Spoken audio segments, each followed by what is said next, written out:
The morning of 1962, when Indian women donated truckloads of gold, a forgotten story. Just imagine, if today the government were to tell you, the nation is in crisis, give up your most precious possession, would you do it? Probably not. But once upon a time, this very land witnessed such a miracle. When thousands of Indian women opened their treasure chests filled with jewelry, bangles, necklaces, anklets, earrings, ornaments that symbolized their marriage, their identity, their emotions, they surrendered them all for the nation, with the same devotion as they wore them. It was the year 1962. War clouds loomed large over India. China had crossed the borders, and the nation's economy was trembling. But what happened next was something today's generation might find unbelievable. Indian women donated truckloads of gold to the nation. This isn't a myth. It's a fact, recently recalled by renowned industrialist Anand Mahindra. He shared a heartfelt post on social media, remembering a morning from his childhood. He was only 7 years old, standing beside his mother on the streets of Mumbai. Government trucks drove past, loudspeakers blaring. देश की रक्षा के लिए अपना सोना दान करें. Donate your gold for the defense of the nation. And people, without hesitation, without a second thought, brought out their most precious belongings, wrapped them in cloth or stored in bags, and walked toward those trucks to give everything they had for India.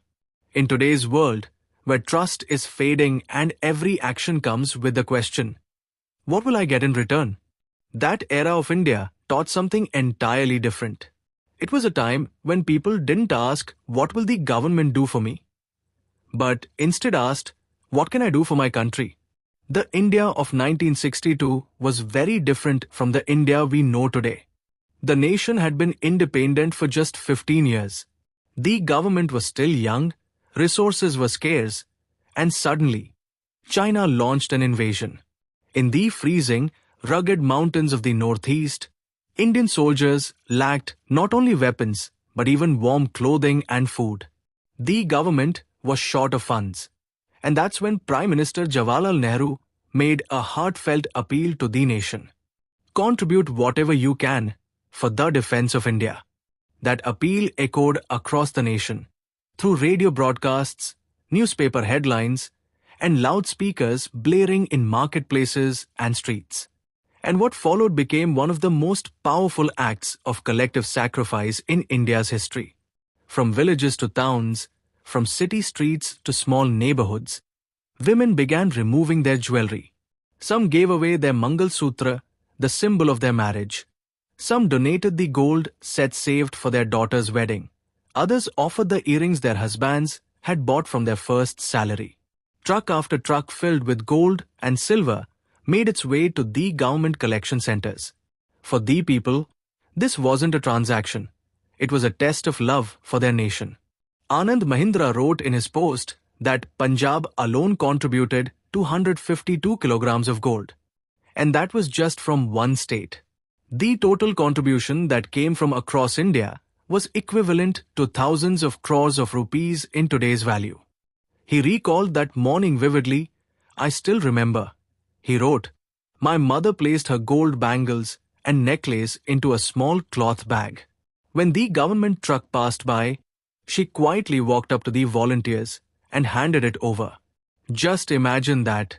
A mother who had spent her entire life saving for security, surrendering her most precious possessions for the country without saying a word.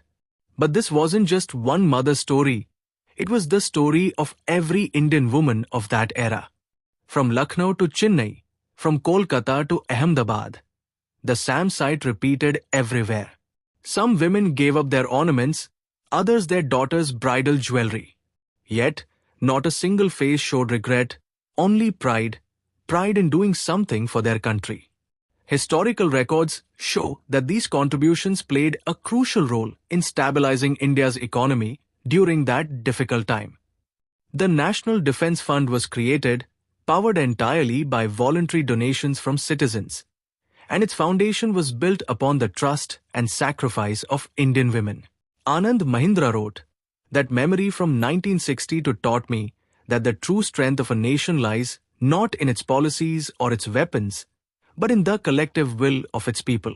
Those words resonate even more deeply today. In a time when society is divided by religion, caste, politics, and ideology, this story reminds us that India's real power lies in its unity. And here's something remarkable about that time. When people donated their gold, no one asked for a receipt. No one questioned, when will we get it back? Yet the government kept its promise. Years later, those who wished to reclaim their gold received it back, pure and intact. It was a rare moment where faith and governance walked hand in hand. A true testament to India's spirit of trust, sacrifice, and solidarity. Many families have preserved those moments even today. One person commented on Anand Mahindra's post, "My mother also donated her gold, and she still keeps a photograph from that day as a most precious memory." Another wrote, "My father, who was a student back then, donated a few grams of gold. And even today, our family has the acknowledgement slip from that time preserved like a treasure." This wasn't just the story of a war. It was the story of trust. A kind of trust that, in today's digital and skeptical world, is almost impossible to find. If you think about it, the relationship between Indian women and gold goes back centuries.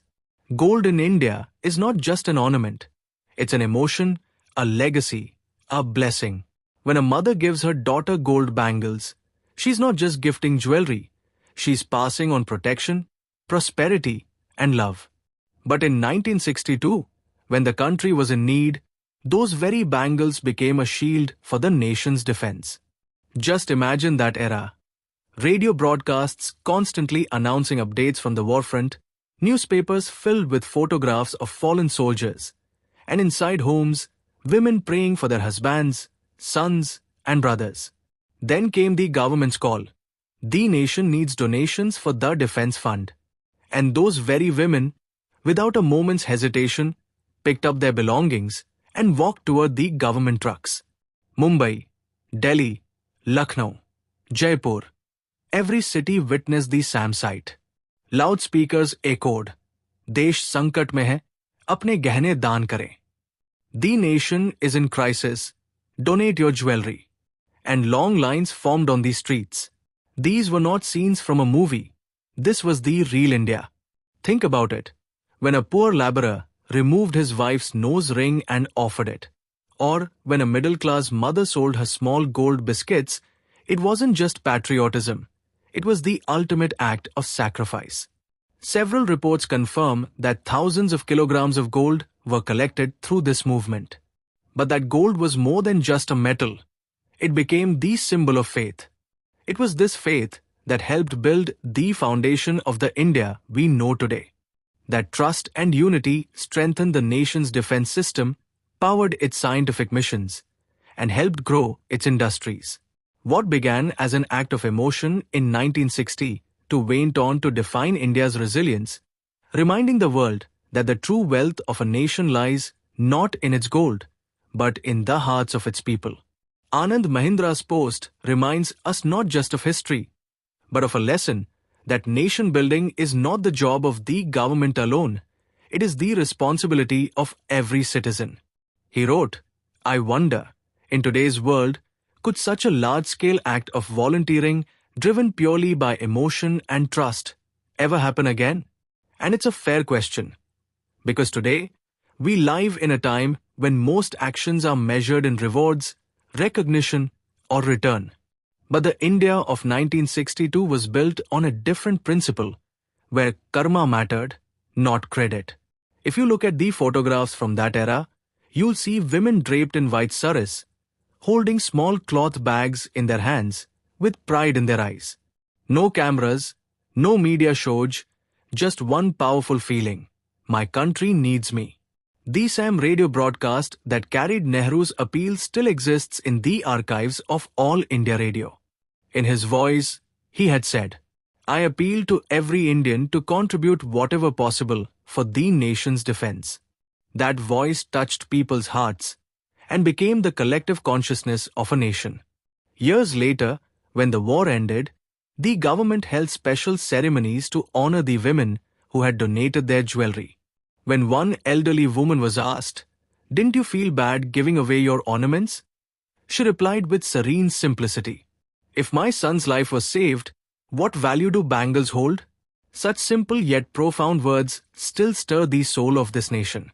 India has fought many wars in its history, but the War of 1962 was unlike any other. It wasn't just a battle for borders, it was a battle for faith. The soldiers fought on the front lines, but the women fought at home, both defending the nation with the same courage, without weapons, yet with boundless strength. And it was that very faith that carried India through every crisis in the decades to come. Today, when we speak of women's empowerment, it's vital to remember that Indian women didn't prove their strength through speeches, they proved it through sacrifice. In 1962, they showed the world that true power isn't in muscles, it's in the heart. Those women had no mobile phones, no social media, no cameras. Yet they made history silently and selflessly. And that is the difference between their generation and ours. In today's India, where everything is online, even trust, emotion, and patriotism, this story stands as a timeless reminder. Real change doesn't come from what's trending. It comes from what's felt from the heart. If the video has taught you something new, do not forget to like and share this video so that this information can reach others as well. Your likes and shares are a source of inspiration for us. If you have any questions or suggestions, please let us know in the comments. It will be our honor to answer your questions and listen to suggestions. And yes, if you like our content, subscribe to the channel and press the bell icon so that you stay connected with every new story. Thank you. GRT Business YouTube channel sources: news from various news agencies, opinion polls, and other public sources. We try to ensure that every report and summary is accurate and verified, but we are not responsible for any dispute or error. Our aim is only to provide you with accurate information.